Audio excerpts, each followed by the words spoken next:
ज्ञात कीजिए शून्यकों तथा गुणांकों के बीच के संबंध की सत्यता की जांच कीजिए।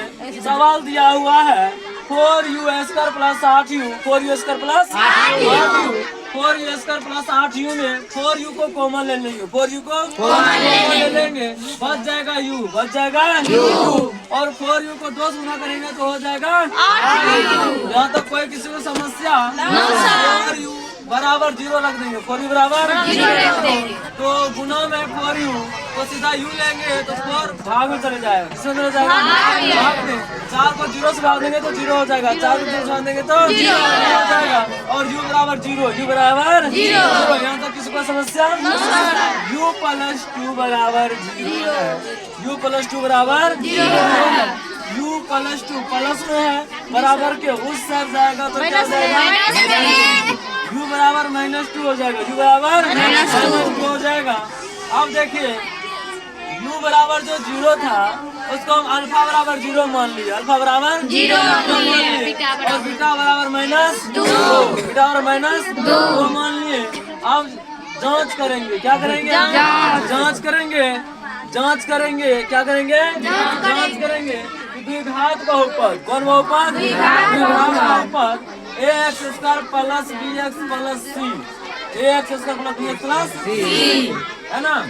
अब देखिए a बराबर 0 4 मान लिए, बराबर कितना मान लिए?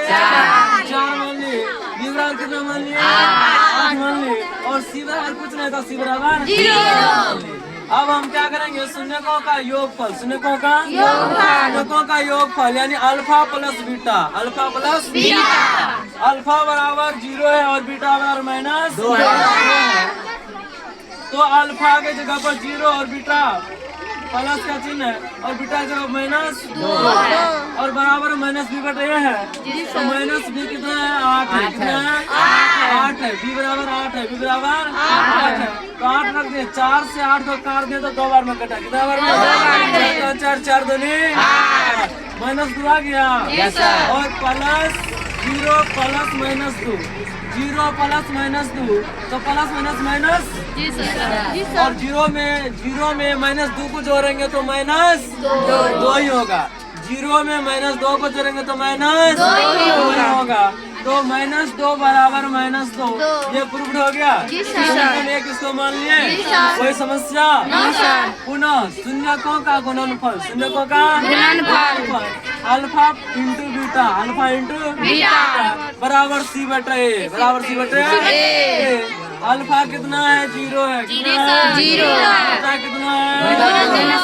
-2 अब 0 को -2 से गुना करेंगे तो क्या होगा? 0, क्या होगा? 0 है ना, 0 को -2 से गुना करेंगे 0 हो गया, और c/a, c का वैल्यू 0 है, c का वैल्यू 0 है, 0/4 दे दिए, 0/4 दे दिए, 4 को 0 से भाग दिया तो 0 होगा ना। अब 0 बराबर 0 हो गया, समीकरण 2 ये भी प्रूव्ड है। अब यहाँ सीधा लिख देंगे अतः, क्या लिख देंगे? अतः समीकरण 1 और समीकरण 2 से स्पष्ट है कि संयोगों तथा गुणांकों के बीच के संबंध की सत्यता की जांच सिद्ध है, यह प्रूव्ड है। समझ गए आप लोग?